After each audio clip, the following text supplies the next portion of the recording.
Olá a todos, bem-vindos mais uma vez ao Filarmónicas à Conversa, o espaço onde tentamos dar respostas às grandes questões do universo filarmónico, comigo, Débora Bessa, e hoje com os maestros Pedro Neves e Luís Cardoso. Bem-vindos.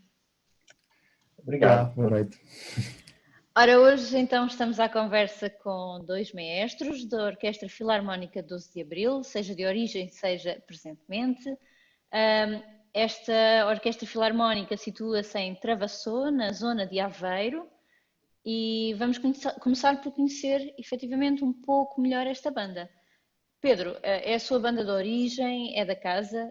Apresente-nos brevemente a Orquestra Filarmónica 12 de Abril, começando talvez pelo seu nome, que não é muito usual. Exatamente, portanto, o nome 12 de Abril acaba por ser a data da fundação da Associação Recreativa, onde está incorporada a atual Orquestra Filarmónica 12 de Abril, que nasceu no ano de 1925, portanto já há algum tempo a esta parte.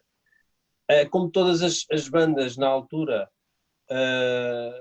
surgiu por um propósito social, das pessoas se encontrarem, criarem uma dinâmica social, de tocarem um instrumento, tocar música em grupo, de alguma forma preencherem os momentos livres que tinham, para o encontro de amigos, para depois tocarem nas romarias, portanto, como tantas bandas que também surgiram da mesma forma. A banda depois teve um período na década de 80 que se revolucionou a si próprio, se assim se pode dizer, atraindo na altura uma camada jovem grande, iniciando o processo da sua escola de música também, com novas dinâmicas, novas ideias. E, portanto, a partir daí foi uma contínua evolução até aos dias de hoje. Houve uma altura em que se optou pela mudança, a mudança de nome para a Orquestra Filarmónica, porque continua a haver uma grande confusão entre as bandas, como um grupo de rock, bandas filarmónicas. Portanto, há aqui uma nomenclatura ainda um bocadinho confusa, e na altura optou-se, eu lembro que foi numa das idas ao Brasil que a banda fez ali nos anos 2000, 2001, 2003, que houve a necessidade dessa mudança de nome. E pronto, eu de alguma forma acabo por ser mais um dos produtos da Orquestra Filarmónica 12 de Abril.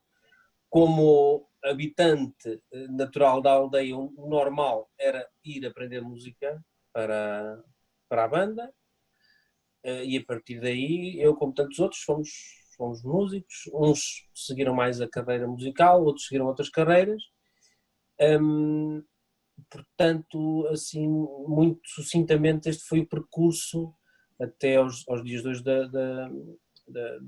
desta associação, que tem muitas vertentes, mas assenta sobretudo o seu trabalho na instrução e na produção musical, ou seja, é de alguma forma um veículo importante socialmente na zona para o ensino da música, a prática da música, o convívio através da música, todo este lado social que está implícito numa banda filarmónica e que para os mais distraídos acaba por ser um papel importantíssimo. E falou de Travessou, que é uma aldeia relativamente pequena, com poucos habitantes. Sim, é uma aldeia do concelho de Águeda. Exato, exato. Na freguesia. Mas a banda tem cerca de 60, 70 elementos, não é? Sim, quer dizer, foi oscilando durante os tempos, mas anda à volta dos 70, 70. E como é que uma aldeia fornece... É rodeada por um contexto. Águeda tem 5 bandas no seu conselho, bastante estruturadas e bastante unidas entre si, por uma outra associação que é a União de Bandas de Águeda, que de alguma forma espelha o tipo de trabalho que se faz aí. Portanto, não é um trabalho individual, claro que há um trabalho individual de cada uma, mas por outro lado há um trabalho coletivo das 5 bandas, para que se possam ter condições, para que se possa ter objetivos comuns, ou seja, partir do trabalho individual de cada um para um trabalho coletivo. Isso é importante. Já agora que falou na União de Bandas de Águeda, aproveitava para lhe perguntar, não será porventura o foco desta conversa, mas sente então que o facto de pertencer a uma união, que os benefícios que lhe traz, que traz à banda, não é?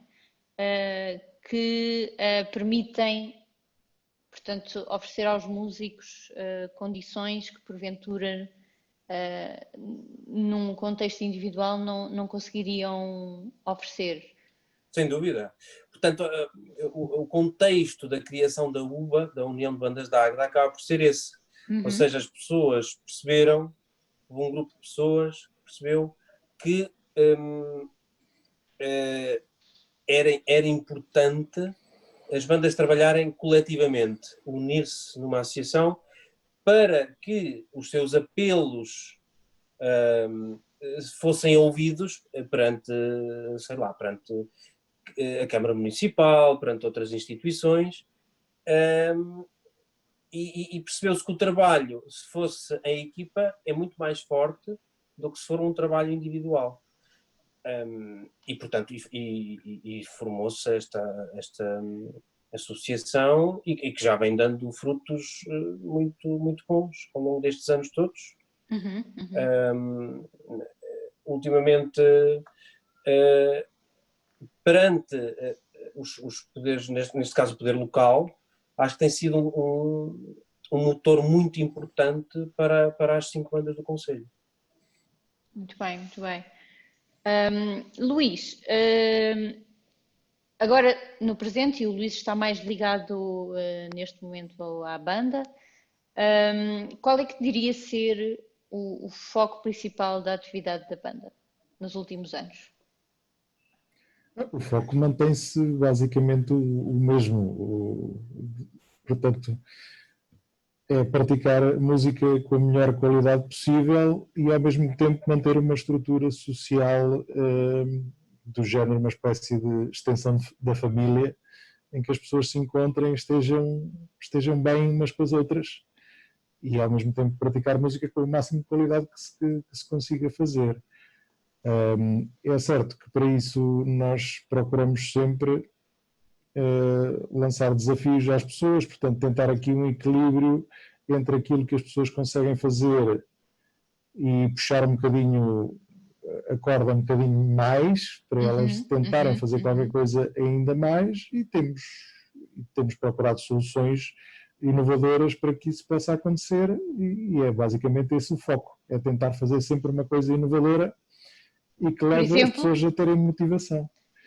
Nós nos últimos anos, que já vão alguns, mas recentemente nós começámos uma sequência de concertos com nomes, de concertos, de espetáculos, de criação de espetáculos com nomes importantes da música pop rock portuguesa. E já fizemos concertos com vários nomes. Eu agora vou ter que me lembrar dos nomes todos, porque senão é uma vergonha. 2 ou 3. Exato. Começámos com a Luís Portugal, que era do Jafomega, exatamente. Depois já estivemos com o Jorge Palma, com o Sérgio Godinho, com a Manuela Azevedo dos Clã, com o Tim dos Chutes e Pontapés, estivemos com o Luís Represas, estivemos com a Maria João e os Buda Power Blues, a Maria João mais numa linha mais para o lado do jazz, e assim de repente não sei se me está a falhar alguém. E tudo com música ou arranjos, digamos, originais, não é? Sim, com arranjos de propósito para isso, sim. Fantásticos arranjos do Luís. Já lá chegamos então. Luís, acredita que esses eventos, esses espetáculos fazem com que a banda se destaque na região norte, onde vocês estão sediados? E peço desculpa se isto é uma assunção errada, mas penso, ou parece-me existir, por vezes, uma maior rivalidade e uma maior preocupação com o espetáculo, com a apresentação. Não sei se será essa a realidade. Estes espetáculos não têm a ver com essa realidade. Nós temos aqui umas 3 ou 4 realidades paralelas a funcionar sempre em simultâneo. Portanto, a Orquestra Filarmónica faz a típica Romaria do Norte, que não tem absolutamente nada a ver com este tipo de música. Portanto, Exato. Nós chegamos, fazemos as entradas, as missas às vezes, procissões, concerto à tarde, concerto à noite, em despique, e seguimos basicamente as regras que são usuais nesses locais, às vezes com algumas inovações ao nível do repertório. Todos estes concertos que eu estou a falar são um universo completamente diferente e paralelo que fazemos. Depois ainda temos concertos que fazemos em sala fechada com outro tipo de repertório. E pronto, e depois a vertente mais forte que temos além disso na orquestra é a escola de música. Portanto, temos uma escola de música a funcionar com professores com dedicados, habilitações, com professores dedicados e com habilitações superiores, normalmente. Funciona quase como uma espécie de conservatório, tentando seguir o modelo. É lógico que não é a mesma coisa, mas tentamos seguir o modelo e tentamos dar o máximo de qualidade na aprendizagem. Certo, exatamente. Pronto, essas 3 dimensões é o que nós encontramos cá para baixo, vou dizer assim, normalmente também. O Luís fala de uma série de regras, refere-se especificamente à Romaria, é? Sim, estava-me a referir à Romaria, porque há uma série de coisas. É que é muito diferente daquilo que nós fazemos aqui no Oeste, e imagino que em mais sítios. Para nós o dia resume-se um peditório e uma precisão normalmente, e não conhecemos cá de despiques, nem conhecemos cá de entradas, nem são tudo é diferente, pronto. E quando me referi à rivalidade, talvez seja mais isso, no despique. Será esse o despique? Sim, há rivalidade, quer dizer, já não existe aquela rivalidade de antigamente, que às vezes até partia para coisas mais violentas. Isso já não existe de todo, pelo menos que eu tenha conhecimento. Mas sim, o próprio conceito do despique, eu julgo, não tenho a certeza, mas julgo que o conceito do despique não terá surgido para estimular a rivalidade, terá surgido por uma questão de resistência. Interessante. Porque nós estamos a falar de atuações em que nós, por vezes, começamos a tocar às 8 da manhã e terminamos às 2 da manhã do dia seguinte. E eu presumo que tenha que haver que a certa altura tivesse de começar a haver 2 bandas para se revezarem. Para se conseguir aguentar, porque senão seria. Mas não tenho a certeza disto. O que é certo é que há sempre uma tentativa de tentar, que qualquer banda tem, de tentar evidenciar-se em relação à outra que está ali ao lado a tocar. Não é? Naturalmente. E o público já o espera, imagino. Sim. Ou seja, já espera toda essa grandiosidade e 2 bandas e ter lá a banda o dia inteiro. Imagino que já seja o costume. Faz parte um bocadinho já da tradição e da festa, esse acolhimento dos grupos que vêm àquela terra e fazem parte daquele dia. Exato. São costumes. Exato. Ora, avançando. Vocês, houve uma altura em que trabalharam os dois enquanto maestros na banda.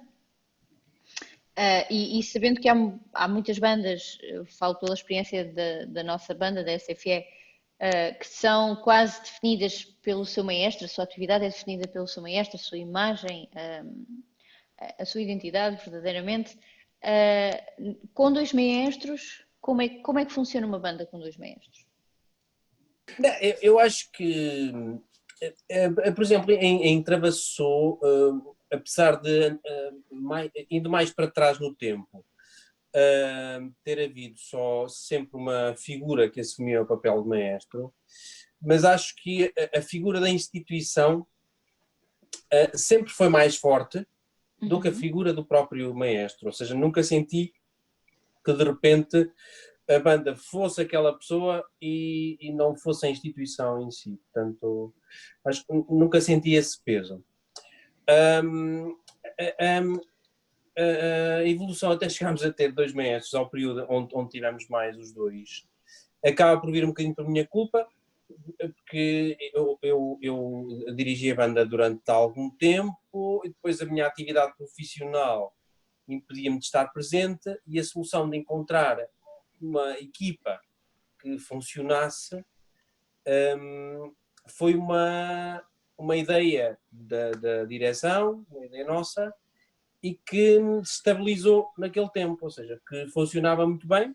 Lá está, o trabalho em equipa, acho que é o primeiro ensinamento que devemos ter neste tipo de instituição, e funcionou bem. Quando entrou o Luís e tivemos os dois, quer dizer, como o objetivo é trabalhar para um fim coletivo, não há problema de conjugar esforços e articular ideias e trabalho, e funcionou super bem. Depois, mais uma vez, devido à atividade profissional e outras coisas, agora estou um bocadinho mais desligado. O Luís é que é a pessoa que está por dentro de tudo. Mas acho que quando se tem o ideal do coletivo, do trabalhar em conjunto e de dar o seu melhor para o bem da instituição, acho que a probabilidade de funcionar bem é grande. Com uma missão bem definida, não é? Exato. Luís, e como é que faziam divisão de concertos, faziam divisão dos ensaios, de tarefas? Como é que era o dia a dia? Como é que... Pois, em termos práticos, nós íamos conversando, claro que nos finais da época, a pensar na época seguinte, ou seja, nos inícios da época, não sei muito bem como é que liga, se calhar conversávamos um bocadinho mais sobre o que é que entrava, o que é que saía do repertório, que planos é que havia, e à medida que depois iam aparecendo os compromissos da orquestra, nós íamos distribuindo as tarefas de acordo também com a disponibilidade de cada um. Nunca me lembro de ter havido assim nenhum problema. Basicamente nós íamos falando, há uma linha condutora que era mais ou menos estabelecida no início da época, mas nunca absolutamente fechada, portanto qualquer um de nós ia falando um com o outro e íamos acertando coisas à medida que as coisas iam acontecendo, e tentando cumprir da melhor maneira os objetivos que estavam definidos. Porque não existe, não existe uma direção artística, portanto, que faça... A direção artística eram vocês os dois. Sim. Não existia alguém que definia esse caminho. Não, existe uma direção, a associação está muito bem estruturada em termos das funções dentro da instituição. Existe uma direção que normalmente não tem uma intervenção muito direta com as questões artísticas propriamente ditas, do género do repertório, o que é que se deve fazer, embora o facto de dizer aqui que não tem uma intervenção muito grande acaba por ter, porque nós reunimos com muita frequência, vamos falando e vamos nos influenciando uns aos outros sistematicamente. Portanto, cada pessoa vai dando a sua opinião para chegar a uma conclusão. É claro que em questões administrativas, claro, também os maestros não se metem, porque está lá uma direção para tratar disso, mas também por vezes também dou opinião se for pedida. É que Cada macaco no seu funciona, galho, mas em diálogo. mas em Exato. diálogo constante, sempre, Uhum, sempre. exato. E a banda, sentiram que a banda respondia bem nos programas que lhes eram propostos, fosse com um maestro, fosse com outro? Havia, porventura, alguma preferência, talvez? Notavam alguma diferença de todo ou não? Eu acho que quando eu cheguei, obviamente a banda preferia o Pedro, porque é sempre a questão da mudança. A A banda, resistência à mudança. a banda e o público e toda a gente. Obviamente que há sempre uma certa resistência à mudança. Mas sempre me senti bastante bem naquele grupo, nunca me senti de forma nenhuma. Eu acho que também é desafiante para os músicos e para o público e para quem acompanha o fator de ter só uma pessoa pode ter o lado negativo, porque de repente tudo está concentrado nas ideias e na maneira de estar daquela pessoa. O fator de haver mudanças, e mesmo para os músicos, o fator de reagir a pessoas que não são iguais, logicamente, Exato, exato. é uma flexibilidade que se ganha, que se treina. E Concordo plenamente. quando não é necessária essa flexibilidade, de repente esta nossa função cerebral fica ali quietinha, ninguém lhe mexe. Mas depois, de repente, é preciso, vem uma pessoa diferente e precisamos desta flexibilidade, desta adaptabilidade. E é bom, é mais fresco para quem ouvir coisas diferentes de outras pessoas. Eu concordo plenamente. E com músicos amadores que certamente gostarão muito de música e de estar na banda, mas que muitas vezes têm outros motivos para estar na banda, não é? O convívio, o ouvir Exato. coisas diferentes, conhecer pessoas diferentes, ir a sítios diferentes. Essa frescura, como o Pedro estava a dizer, acredito que seja muito motivador para os vossos músicos e que tenham tido uma Sim, mas boa. isto é uma. Mesmo para outras realidades, mas para outras bandas que estejam a ouvir-nos, acho que é de facto uma coisa para pensar no futuro. E hoje em dia há tantos jovens de ter um bocadinho essa diferença de pessoas ouvir a opinião. Claro que há sempre pessoas que gostam, outras pessoas não gostam, mas faz parte do mundo, não é? Por isso é que o mundo não tomba. Se estivéssemos todos de um lado, o mundo tombava todo para um lado. Eu acrescentaria aqui uma situação engraçada que eu reparei depois de uns anos. Nós, em determinada, quando executávamos a mesma peça, os dois executávamos a mesma peça, em muitos casos fazíamos de formas completamente diferentes. E os músicos estavam, ou seja, nós não tivemos, em muitos casos, a preocupação de estarmos nós dois a alinhar a maneira de fazer a peça. A interpretação, pois. Os próprios músicos é que se adaptavam a cada um dos que estava e funcionava perfeitamente bem e continua a funcionar. O Pedro ainda continua a dirigir nos concertos.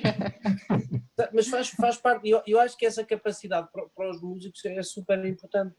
De repente, para conseguirmos, o maestro conseguir comunicar com os músicos, que é a primeira função do maestro, é conseguir estabelecer comunicação através dos gestos. E conseguir fazê-lo também precisa de quem o vê ter essa disponibilidade de o estar a seguir e de saber o que é que ele quer dizer. Portanto, e acho que os músicos correspondem muito bem a esse desenvolvimento dessa capacidade. Não foi preciso dizer para olharem para o maestro? Ou não é preciso na vossa banda dizer... Acho que era obrigatório. Mas acho que hoje em dia, se for lá outro maestro, acho que as pessoas estão adaptadas para reagir a esse maestro. Outra pessoa. Qualquer, E só isso já é um ensinamento que eles levam da banda extremamente bom e adaptável a muitas outras situações, eu acredito. Sim, sem dúvida. Sem dúvida. Como é que... ia perguntar agora se havia, mas vocês já disseram que alinhavam os dois em harmonia, mas ia perguntar se havia um tipo de repertório que um preferia mais, que o outro preferisse para o outro lado. O Pedro gostava mais de tocar as peças do Luís, o Luís sentia-se talvez um pouco, não sei, estou a perguntar. Não, quer dizer, normalmente é claro que nós gostamos de trabalhar, interpretar e as peças que gostamos mais, que nos diz mais coisas, mas para além disto também nós sentimos as peças que os músicos também gostam de tocar e que, porventura, as peças resultam melhor. Porque eu posso gostar de uma peça e naquele contexto não resulta nada, não é? Portanto, acho que são 3 variáveis que devíamos ter em consideração sempre na escolha do repertório. Por um lado, a nossa escolha, por outro lado, a escolha dos músicos, se eles gostam, se reagem bem, se é muito difícil, se é muito fácil. E por outro lado, o local onde se vai tocar a peça, não é? Que, as bandas adquirem essa flexibilidade também. De repente, com a sua evolução técnica dos seus músicos, que foi imensa nestes últimos anos, de repente tanto pode tocar ao ar livre, como num auditório, como com um grupo, com um artista mais pop, quer dizer, é muito flexível, pode fazer muitas coisas. Numa missa, e de repente o repertório tem que ser, as peças a escolher têm que ser apropriadas ao local em questão. Portanto, eu acho que são estas variáveis que pelo menos eu tinha a sensação que era preciso equacionar antes de qualquer escolha, não é? Isso é muito interessante, porque eu verifico que há, mais uma vez, vai talvez um pouco de encontro à identidade da banda ou do próprio grupo de pessoas que a compõem, e do maestro, mais uma vez, mas eu verifico que por vezes há grupos, bandas, que pendem mais para um tipo de repertório, e lá terá certamente a ver com esses 3 fatores que o Pedro explicou agora. Outras pendem mais para algo mais erudito, para a orquestra de sopros, outras pendem mais para arranjos mais, porventura, agradáveis ao público também. Também é uma ideia muito interessante. Eu acho que aí também há uma noção de equilíbrio que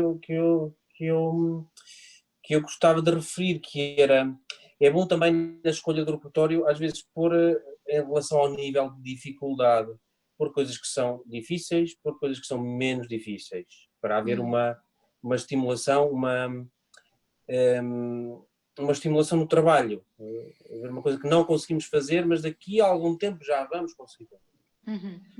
Depois, acho que também é importante abranger vários tipos de música, desde a música erudita à música popular, a jazz, ter vários raios de ação, que é importante, pedagogicamente para a nossa formação é importante, mesmo na nossa atividade é importante fazer um bocadinho de cada, para não nos sentirmos fora do baralho em qualquer uma delas. Por isso, também eram critérios a ter em conta na escolha do repertório. Do repertório, exatamente. Ora, falando em repertório, vamos ouvir um pequeno excerto musical. Este é especial, porventura, é uma fantasia ibérica de concerto chamada Freitas e é da autoria do nosso convidado Luís Cardoso. Vamos ouvir.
não posso deixá-lo ir embora sem lhe fazer algumas perguntas sobre a sua atividade também de compositor, que já é vasta, no seu site tem um catálogo com centenas de arranjos e de obras originais, e algumas são bem conhecidas dos nossos ouvintes aqui na Zona Oeste. Quais são os benefícios de ter um maestro que é compositor residente?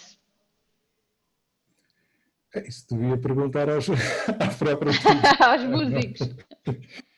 E o benefício é, pronto, se eu quiser fazer uma determinada peça, uma determinada obra, basicamente não tenho que estar à espera que alguém faça, ou ter arranjar partituras, ou arranjar alguém que faça e eu faço. E já é muito bom ter o repertório que se quer à disposição, já é muito bom. Não é bem à disposição, que isso custa um bocadinho a fazer. Pois, naturalmente, sim. Mas ser possível é realizar quase tudo o que se pretende fazer dentro dos meios que há, não é? É uma grande vantagem, julgo eu. Uhum. O Luís, quando compõe, porventura, tem a 12 de Abril em mente? Raramente. Em alguns casos tenho, por exemplo, nessa peça 90, numa peça que foi para o aniversário da orquestra, mas eu genericamente componho mesmo os arranjos, faço para uma tipologia normal de banda. Standard, é. Standard. Posso acabar por ter em mente, principalmente em alguns arranjos dos espetáculos que nós fazemos, e que são espetáculos quase exclusivos nossos, posso eventualmente ter em mente a formação que tenho, e inconscientemente. Agora, conscientemente não me preocupo muito com isso, sou um bocadinho... não, eles têm que conseguir fazer. Lá está. Exato. Vai demorar mais um bocadinho, menos um bocadinho, mas tem que conseguir fazer. Tendo uma banda à disposição, que também imagino que nem todos os compositores tenham, tem a oportunidade de experimentar in loco, sei lá, ideias, devaneios de compositor na orquestra, ou isso não acontece? Não acontece, não é meu hábito, embora isto varia muito de compositor para compositor. Normalmente eu apresento trabalhos mais ou menos fechados, não faço experiências. Se eu tiver que fazer uma experiência particular, chamo um músico ou outro e chamo à parte, experimenta aqui tocar isto assim, desta forma que eu quero ouvir. Às vezes tenho esse tipo de dúvidas, mas assim, usar uma orquestra, não faço. Estava a dizer mais qualquer coisa que entretanto me esqueci. E a banda, quando reage a uma peça, mesmo já fechada, não lhe dá vontade às vezes de, sei lá, não há sugestões, não há alguma reação, algum comentário que o faça pensar, se calhar podia ainda... Pois, temos um problema nisso, é por isso que eu normalmente trabalho com peças fechadas, é que esse processo nunca termina. Então o melhor é terminá-lo de vez por decisão, porque há sempre mais uma sugestão, e eu próprio, não estou a dizer que sejam as pessoas que venham dar sugestões, sim. eu, se ouvir uma peça minha, vou ter sempre uma ideia para melhorar aquilo, e se eu não fechar a peça, ela nunca termina, nunca acaba, fica eternamente a melhorar. Então, eu normalmente opto a melhorar ou a piorar, às vezes. Mas isso faz parte do processo. É o processo criativo, sim. Pois, eu tive uma decisão pessoal que é acabou, fechou, não mexe mais. Só em raríssimas exceções é que eu altero uma peça que já está fechada. Por opção pessoal. Certo, exatamente. E é como deve ser. O nosso processo é o nosso processo. Não estou a dizer que é o melhor, estou a dizer que é o meu. É o de cada um. É o de cada um. Ainda relacionado com isso, o nosso público filarmónico no meio musical é bastante mais específico, acho eu. Não, tem as suas, como dizer, tem as suas especificidades, como é que vai dizer melhor? E o compositor deve escrever para esse público, deve escrever pensando nos atos filarmónicos, ou seja, se vai escrever uma marcha, é uma marcha para a Romaria, é uma marcha para o petitório, deve escrever a pensar nos músicos, em que deve pensar o compositor. Eu iria retirar ali, vou fazer copy-paste ali do que o Pedro disse há pouco acerca da escolha do repertório e aqui aplica-se basicamente a mesma coisa. Embora eu tenha que fazer aqui uma separação grande, que é, eu nos últimos tempos, nos últimos anos tenho trabalhado sob encomenda e com dificuldade em cumprir as encomendas todas. Obviamente, quando me encomenda uma peça, procuro saber o que é que quem encomenda pretende. E se me encomendarem uma marcha de rua, obviamente eu vou fazer uma marcha de rua funcional, não é? Pois, ou seja, que funcione. Agora, se não me dão especificações, a minha preocupação seguinte será, e mesmo que me deem especificações, a minha preocupação seguinte é que desperte de facto interesse aos músicos e ao público também.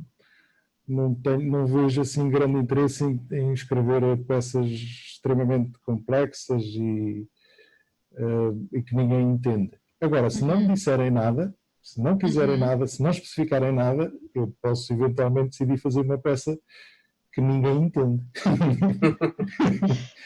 Também há espaço então para deixar o gênio criativo à vontade.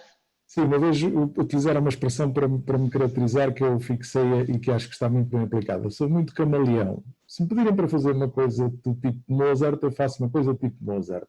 Se não me pedirem para fazer nada, eu vou fazer uma coisa muito estranha. Podem acreditar que sim. Tipo Luís Cardoso, não é? Tipo Luís Cardoso. E temos algum exemplo no seu catálogo? Eu não sei, talvez uma das... De um puro Luís Cardoso? Isso não sei, ainda não tenho capacidade para definir um estilo, mas estava a perguntar para a banda. Não necessariamente. Já agora podemos falar um pouco nisso, porque realmente o seu trabalho não é só. Não se restringe às peças para banda, não é? Pois, eu diria que para a banda as peças assim mais fora do comum que eu tenho são o Eli Eli, uma peça que se chama Eli Eli, que foi gravada pela Orquestra de Sopros da Escola Superior de Música de Lisboa e foi estreada pela Banda Sinfónica Portuguesa. E depois tenho uma peça que se chama Magnon, que foi feita num contexto do meu doutoramento e, portanto, seguiu umas regras um bocadinho mais diferentes. E também foi, eu não sei se existe alguma coisa no YouTube com isso, eu julgo que já coloquei. Também foi estreada pela Banda Sinfónica Portuguesa. E essas estão assim um bocadinho mais fora. Mas, sinceramente, eu não sou um bom avaliador das minhas próprias peças. Se calhar o Pedro tem uma opinião diferente. Não, mas eu acho que é isso.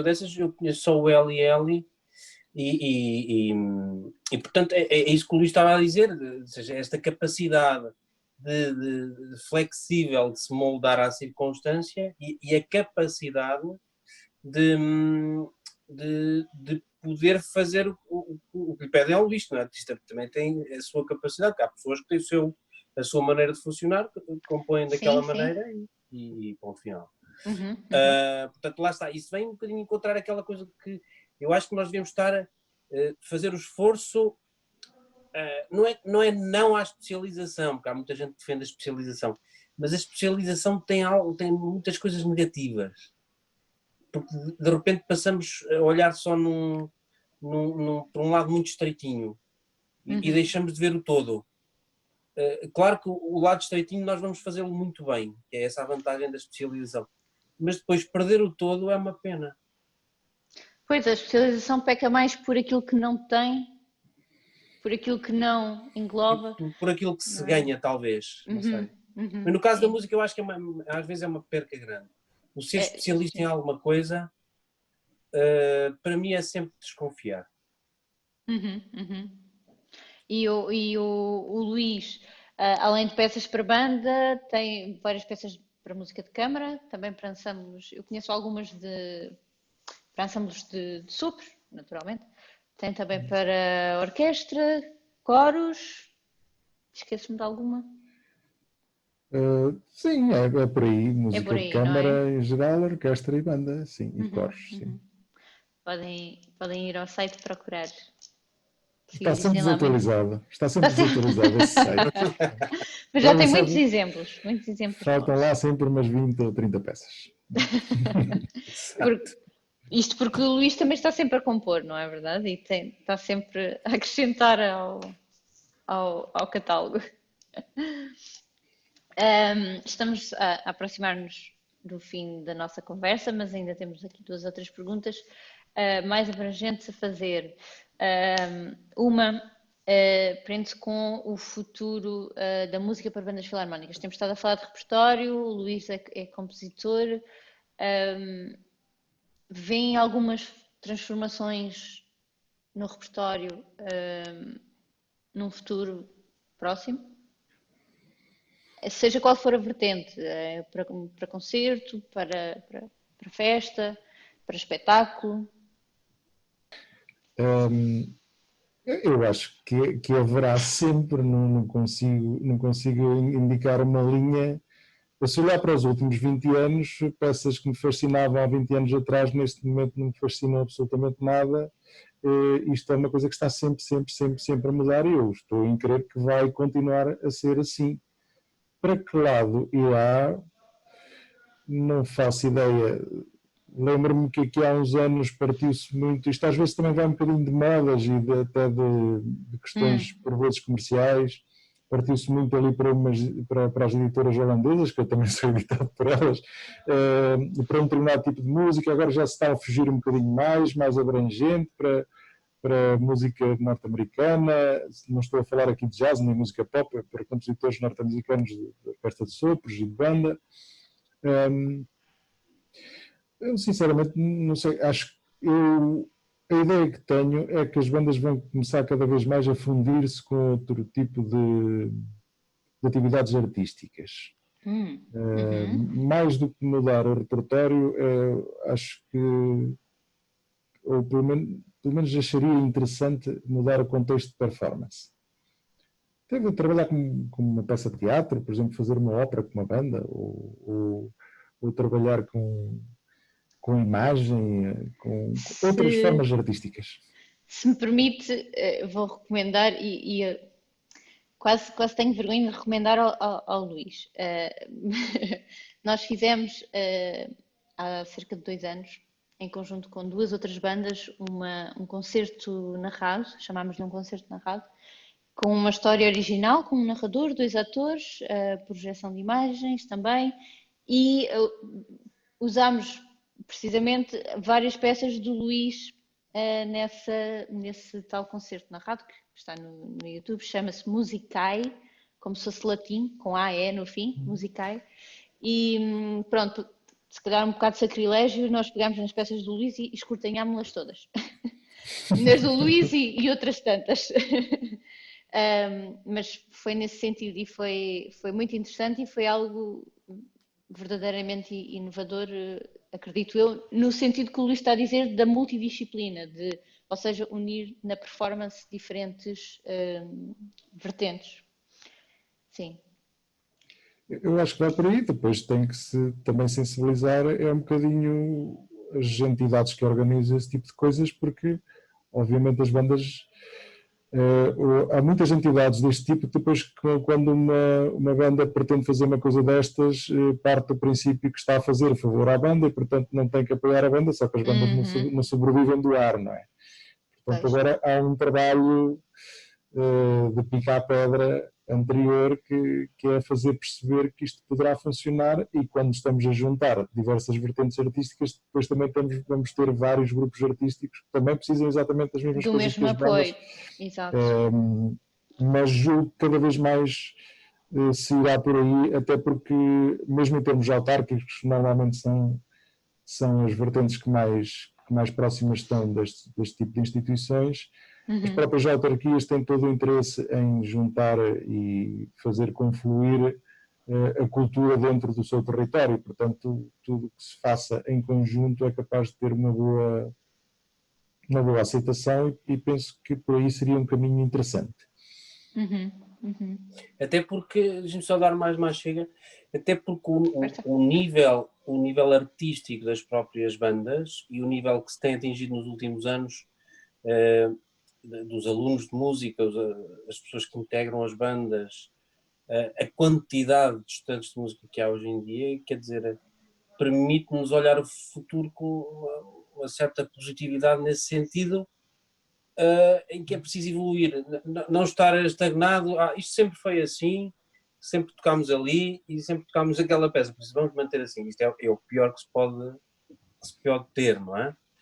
Portanto, eu acho que há que aproveitar esta maré alta de nível técnico ou musical elevado que estamos a viver nesta última década, que é próxima, se calhar, e fazer com que as bandas possam ter esta evolução a todos os níveis. E claro que é bom que as autarquias, que são as entidades mais próximas, sejam sensíveis a isso e percebam qual é o valor disso. Há muita gente que não entende o papel importante deste tipo de grupos, das bandas filarmónicas, as 700 que temos, do papel importantíssimo que tem na nossa sociedade. Como sempre existiu e sempre funcionou um bocadinho na sombra, ninguém liga absolutamente nada. Eu diria nada mesmo. Infelizmente. Porque temos o caso do sistema venezuelano, em que as pessoas se calhar foram mais contundentes e pensaram, realmente temos aqui um sistema que tem um apoio social, vai apoiar as pessoas socialmente, vai tirá-las da rua e vamos lhe dar instrumentos e fazer grupos e orquestras. Ou seja, nós temos esse sistema aqui há, não sei, 150 anos ou 200, não sei há quanto tempo é que existem tantas bandas. E absolutamente ninguém ligou nada. Mas a função é exatamente igual, que é ensinar música às pessoas de uma forma livre, gratuita, pega lá a instrução, um instrumento, gratuitamente, e toca em conjunto. E às vezes, como isto passa um bocadinho despercebido de toda a gente, as pessoas não dão valor, mas isto é de uma importância imensa para o funcionamento da sociedade.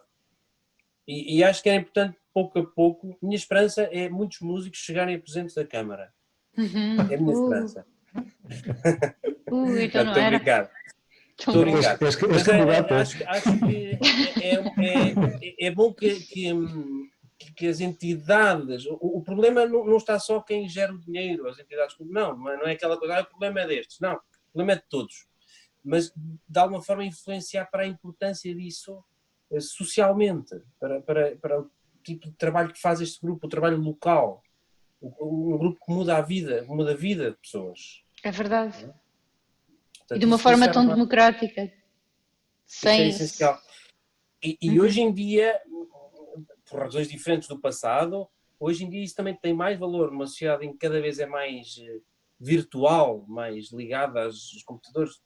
De repente também precisamos de alguma coisa mais terreno, que nos puxe um bocadinho para a terra. Eu continuo a achar que se toda a gente da sociedade tocasse um instrumento, se houvesse um bocadinho de música, melhor. Cantasse, o mundo era tão melhor. Mesma coisa, mesmo só tocar um instrumento, o ato físico, de tocar e conseguir produzir um som e ter a destreza mínima para produzir 4, 5 notas. Só esse esforço as pessoas já eram diferentes. Eu continuo a acreditar nisto.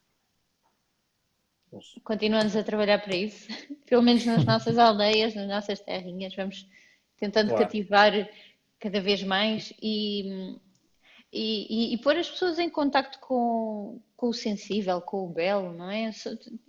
Puxar para a terra, como o Pedro estava a dizer, mas puxar cá para dentro também, puxar para o interior e fazer as pessoas experienciarem algo um bocadinho mais profundo, não é?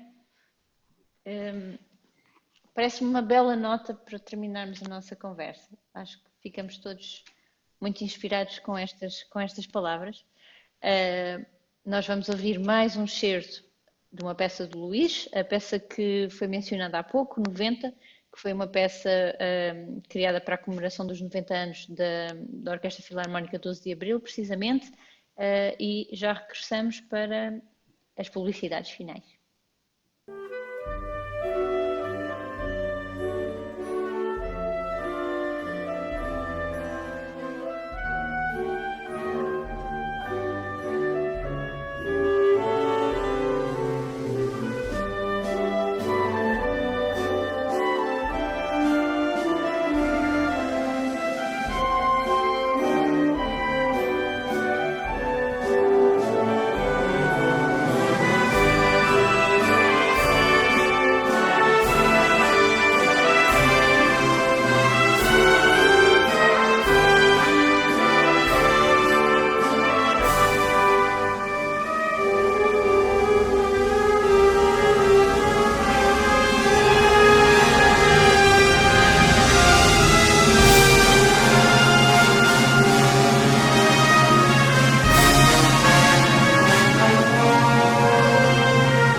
Ouvimos então um excerto de 90, uma peça que podem procurar, também de Luís Cardoso, e agora faltam as publicidades finais, projetos que queiram publicitar para o futuro. Eu sei que agora está tudo um pouco em águas mortas, não é? Não sabemos o que é que vem no futuro, mas até trabalhos da 12 de Abril, discografias, sites, etc.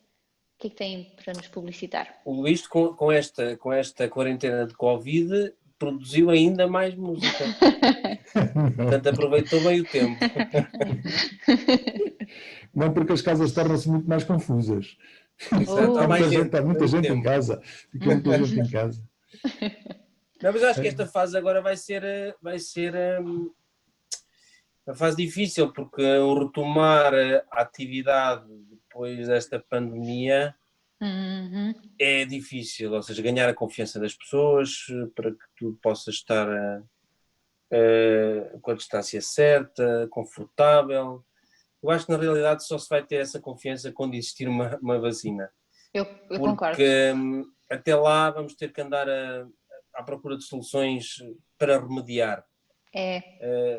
Porque não há grande... Eu, por exemplo, agora os próximos projetos que tenho, que é em julho, que é uma participação no teatro, no Festival ao Largo, só com metais, portanto com um grupo reduzido da Orquestra Sinfónica Portuguesa. É já por si dividir uma orquestra que é enorme em grupos pequenos, portanto retalhar este grupo grande. Depois tenho outro projeto a seguir que também é com um grupo pequeno da Orquestra Gulbenkian no Festival de Estoril também. Ou seja, as pessoas estão a procurar, claro, não estar paradas, o que é bom, ir fazendo coisas, mas está-se a tentar procurar o que é possível fazer. Pois. E eu espero sinceramente que esta situação passe rapidamente, pelo menos para a nossa área, porque nós vivemos do contacto físico e de ter pessoas a vermos, que sem isso nada faz sentido na nossa área, quer dizer, ainda estamos um bocadinho longe disto poder ser virtual. O que fazemos é para ser partilhado. Nesta quarentena de pessoas que fizeram grupos enormes, menores, que fizeram coisas, mas são curiosidades, ou seja, isso não é tocar em conjunto, não é? Nunca será o normal. Cada um toca a sua parte e depois junta-se. Tocar em conjunto não é isso. Por isso nós precisamos mesmo de voltar a ter este ambiente propício para a nossa prática do público, tanto do público como para nós, para os músicos, para toda a gente. Espero que isso volte rapidamente. E Luís, podemos esperar algumas novas composições no futuro próximo? Alguma coisa que devemos estar de olho aberto? Sim, podem estar de olho aberto, mas eu não posso divulgar. Não precisa. Só ficamos com água na boca. São coisas, as pessoas que fazem as encomendas depois querem ser elas a publicitar as coisas. Claro. Não. Mas sim, estou a trabalhar até ao fim do ano, ainda tenho, para além de arranjo, tenho 4 ou 5 peças originais para cumprir até ao final deste ano civil. O que é muito porque, obviamente, não vivo disso, nem é o meu trabalho principal. Dedico umas horas por semana, quando é possível. Em relação à Orquestra 12 de Abril, nós voltamos aos ensaios este fim de semana, com as distâncias corretas e com um salão de festas completamente cheio. Mas, de facto, temos praticamente tudo cancelado. Neste momento, ainda não está cancelado o Festival da UBA, que é a União de Bandas de Água, a associação que falámos há pouco, que tem uma série de atividades durante o ano. Uma delas é um festival das 5 bandas do Concelho, que reúne as 5 bandas do Concelho num concerto que é sempre no primeiro domingo de outubro. Ainda não está cancelado neste momento. Não sabemos bem, vai depender certamente das autoridades de saúde locais, se vai ser possível realizar e da capacidade que a própria organização terá em cumprir os critérios que forem exigidos. A orquestra, em termos de edições, podem estar atentos, porque nós temos uma gravação que fizemos já, julgo que há mais de um ano, de 2 concertos que fizemos seguidos, enchemos o Centro de Artes de Águeda, duas noites seguidas, para um concerto que chamamos o 12x4, que reunimos no mesmo palco a Manuel Azevedo, o Sérgio Godinho, Jorge Palma e o Luís Portugal. Portanto, é o 12 de Abril por 4 cantores no mesmo espetáculo. Isso foi tudo gravado em áudio e em vídeo, e entretanto está produzido, e neste momento estamos a tratar de licenças com as diversas editoras, etc. Portanto, mais tarde ou mais cedo deve estar a sair aí um DVD e um CD que é capaz de ser interessante de ouvir. Muito bem, ficamos à espera então. Ora, feitos então estas publicidades, nós vamos despedir-nos. Temos estado à conversa com os maestros Pedro Neves e Luís Cardoso, e comigo, Débora Bessa.